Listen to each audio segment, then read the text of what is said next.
Hello, my friends, and welcome to WDW Radio Live. I am Lou Mangello, and this is the WDW Newscast for Wednesday, May 13th, 2015. I am here on Periscope to help you have the best possible Disney vacation experience and bring you a little bit of Disney magic with this live broadcast, my podcast, videos, blog, books, audio tours, and more. Whether you're planning your first trip or you've been there thousands of times and think you may have seen and done it all, I promise you haven't. I want to try and introduce you to some of those overlooked experiences to help you get the most out of your vacation. To find out more, subscribe to the show, visit wdwradio.com.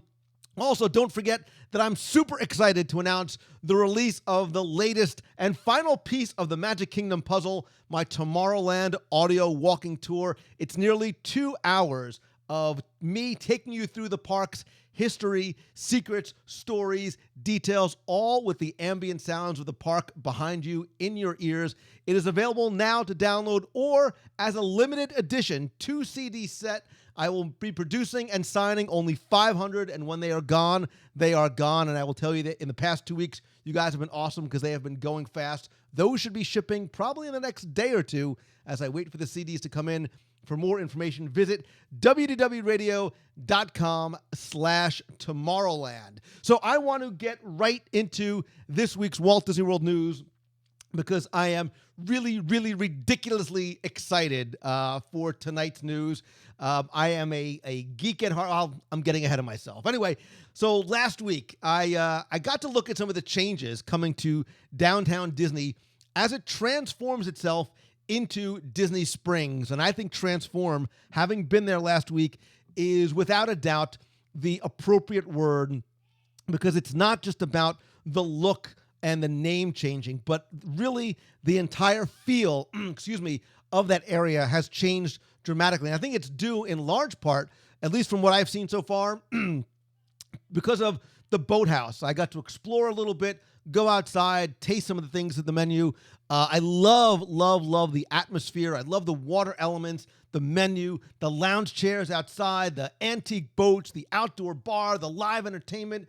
It really helps to sort of bring it all together and give Disney Springs, finally, a small town park-like feel. And as a local or a visitor, it looks to me as it is going to be what I hoped it would be, which is a destination, a place you can go and walk around and window shop and eat and spend a day or spend an evening there. And actually, I posted a video this week over at www.radio.com on our Facebook channel. And more importantly, go to youtube.com/www.radio, where I take you through and give you a look at the new Disney Springs and the Boathouse. I have an interview with Steve Schussler, who is the creator. And next on my list of what is next that I'm really looking forward to is the STS Steakhouse in Orlando, in Disney Springs, and of course the Pan-Asian. I start talking about the food, I get all excited. The Pan-Asian cuisine of Morimoto's, and just when you thought that Trader Sam's over at Disney's Polynesian Village and Bungalows Resorts and Disney Vacation Club property. That's not really the actual name, but Disney's Polynesian Resort. Just when you thought Trader Sam's might be the coolest place in Walt Disney World, think again. Because there's been a lot of discussion and buzz and rumors and maybe a few wishes and a couple of prayers lately about what might be coming to Walt Disney World from the Lucasfilm portion of the company. Obviously, rumors of a Star Wars expansion to Disney's Hollywood Studios, named to be changed and christened at a later time, have geeks around the world, myself included, excited, anxious, and speculating a lot. And while the talk right now is really about things like, the new droid and Rogue One and the tear that we all shed when Chewie We're Home was spoken by Han Solo, lest we forget another Harrison Ford character. I don't mean Blade Runner, Dr. Richard Kimball, or even President Marshall from Air Force One. I mean, of course, Indiana Jones. And thinking out loud, if Star Wars comes to the studios, what might happen to things like Indiana Jones Epic Stunt Spectacular and the Outpost, which I love. It's an incredibly well-themed, yet often overlooked shop.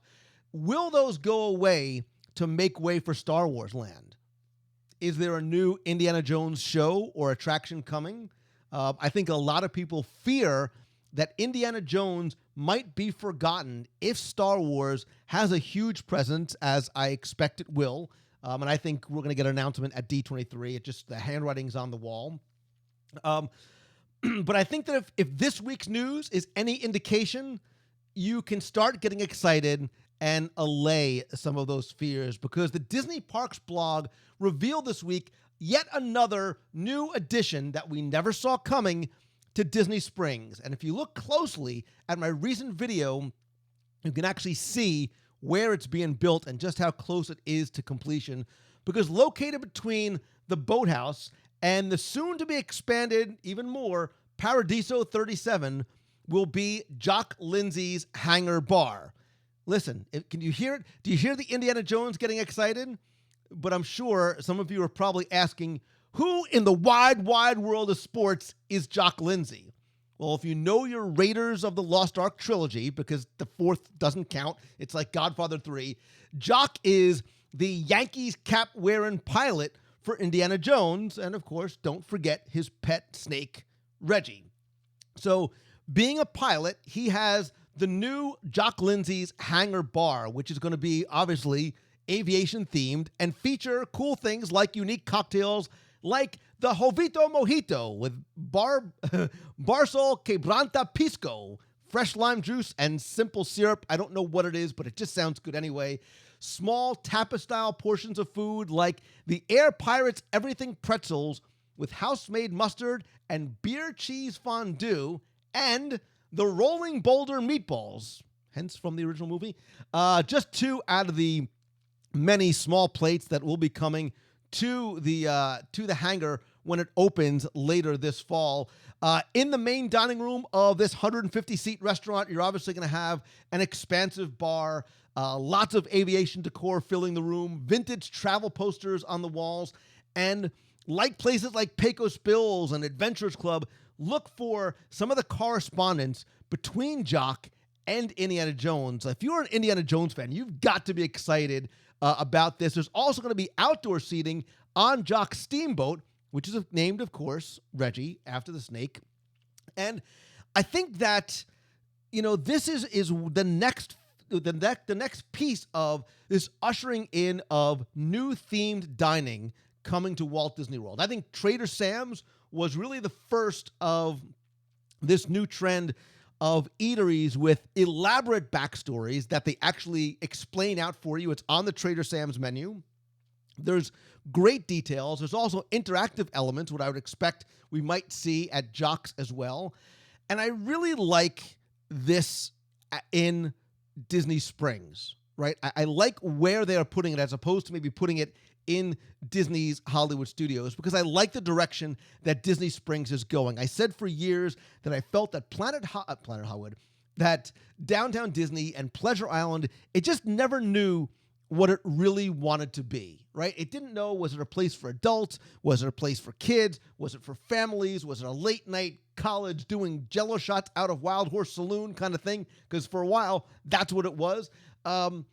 But now it's really about outdoor entertainment. It's got that family feel. It's got a great variety of new shops, including the superhero store, by the way, and dining that isn't just from third-party operating participants. And maybe we're seeing a trend, right? Maybe we're seeing a trend with Jock's towards integrating more characters, more movies, more TV show, more elements of the Disney brand and some of the IP that they own. Look, and I would love to see something like a character meal come back to Downtown Disney / Disney Springs / Disney Village Marketplace, because they used to have a character meal back at the old Empress Lily. I think that would be a great addition to the dining options there. Obviously, again, for families as well. I love what they're doing, utilizing the water, really making it a fixture and an element of the experience down there. And so I want to hear from you, Periscope. I want to hear from you in the box on Ustream. If you're listening on iTunes or in the podcast feed, or if you're watching on YouTube, Do you want to see more themed dining like this? Do you want to see more things like a Jock's restaurant, like a Trader Sam's in downtown Disney / Disney Springs? Do you want these restaurants to continue to be welcoming and family friendly, right? Trader Sam's, after 8 o'clock, it's 21 and over. That's a pretty good compromise, right? So you do have places for adults to go. I think the Boathouse definitely has that feel, especially late at night, sitting out by the bar or sitting at some of the tables and chairs. And even better yet, I want you to play Imagineer for the day. I'm going to write you a blank, not literally, figuratively, I'm writing you a blank check. Tell me, what kind of themed restaurant would you build in Disney Springs? Give me an idea of what the concept would be. Would it be after a movie, a TV show, a character meal? What kind of a themed restaurant, if I gave you the money and the venue in Disney Springs, what themed restaurant would you build in Disney Springs? You can also tweet me at Lou Mongello. Go to facebook.com/Lou Mongello. Leave me comments there. Discuss it there. Would love to sort of get this conversation online and offline as well, too. Better yet, tell me in person. Come this weekend to Walt Disney World. We're going to have our meet of the month at Disney's Hollywood Studios at the Studio Catering Company, Saturday, May 16th. That's this Saturday, the first of the Star Wars weekends from 11 a.m. to 1 p.m. over at the Studio Catering Company. Let's talk more about this then. Also, don't forget that if you like the show, and I hope that you do, and want to help support the show, and also get some really cool rewards like custom Magic Band covers, scavenger, and lots more, you can also join WDW Radio.